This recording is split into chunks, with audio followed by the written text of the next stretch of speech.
Assalamualaikum dan salam sejahtera kepada semua penonton. Hari ini, kita akan membincangkan satu perkembangan yang amat membimbangkan, yang bukan sahaja menjejaskan kedaulatan maritim salah satu negara kita, tetapi berpotensi mengancam kestabilan seluruh rantau Asia Tenggara. Perairan kita, khususnya di sekitar Selat Melaka dan Laut Cina Selatan, adalah nadi ekonomi dan geopolitik dunia. Namun, ia kini berdepan cabaran serius. Sebuah kegiatan dagangan minyak haram berskala besar yang dikendalikan oleh kapal-kapal tangki yang terkait dengan Iran. Kegiatan ini dikatakan berlindung di sebalik jurang bidang kuasa berhampiran perairan Johor, Malaysia. Bayangkan, sebuah armada bayangan kapal-kapal tangki lama. Ada yang mematikan sistem pengesanan mereka, menggunakan identiti palsu dan struktur pemilikan yang kabur. Mereka menjalankan pemindahan minyak dari kapal ke kapal secara rahsia, jauh dari pengawasan.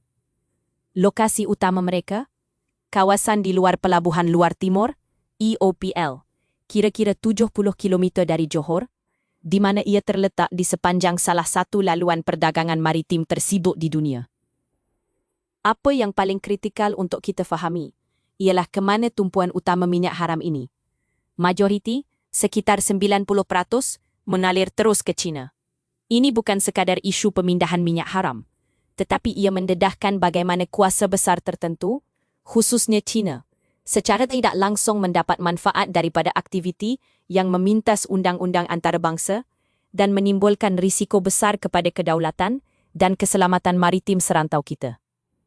Pihak berkuasa Malaysia, khususnya Agensi Penguatkuasaan Maritim Malaysia, APMM, telah menyatakan bahawa pemindahan ini sering dilakukan di luar perairan wilayah negara dan di kawasan terpencil, menyukarkan penguatkuasaan.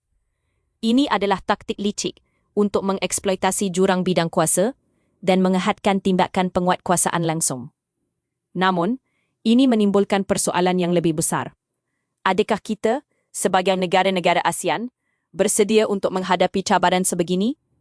Apabila perairan kita digunakan sebagai zon kelabu untuk perdagangan haram, ia bukan sahaja mencabar kedaulatan Malaysia, tetapi juga kedaulatan dan keselamatan jiran-jiran seperti Indonesia, yang juga mempunyai wilayah bersempadan di kawasan tersebut. Ingat, Indonesia sendiri sedang menyemak situasi ini, menegaskan bahawa wilayah maritimnya tidak boleh digunakan untuk aktiviti menyalahi undang-undang. Risiko pencemaran minyak daripada kapal-kapal tua ini yang beroperasi tanpa pengawasan adalah amat tinggi. Insiden tumpahan minyak di kawasan tersibuk di dunia ini boleh mendatangkan malapetaka ekologi dan ekonomi yang dahsyat kepada seluruh rantau, menjejaskan sumber laut dan mata pencarian berjuta-juta penduduk. Lebih daripada itu, insiden ini mengingatkan kita tentang pentingnya ketelusan dan tadbir uris yang bertanggungjawab. Apabila negara-negara seperti China menjadi penerima utama minyak yang diperdagangkan secara rahsia ini, ia menimbulkan persoalan tentang komitmen mereka terhadap undang-undang antarabangsa dan kestabilan serantau. Ini adalah bentuk eksploitasi yang boleh menimbulkan pergantungan dan melemahkan kedudukan negara-negara ASEAN. Kita tidak boleh membenarkan perairan kita menjadi medan eksploitasi oleh pihak luar yang hanya mementingkan keuntungan sendiri, tanpa menghiraukan undang-undang atau kesan buruk terhadap alam sekitar dan kedaulatan kita. ASEAN perlu bersatu, mengukuhkan perkongsian risikan dan kerjasama penguatkuasaan maritim, serta menegakkan kedaulatan dan undang-undang antarabangsa secara tegas. Masa untuk bertindak adalah sekarang, sebelum perdagangan rahsia ini mengikis lebih banyak lagi integriti maritim dan kestabilan serantau kita.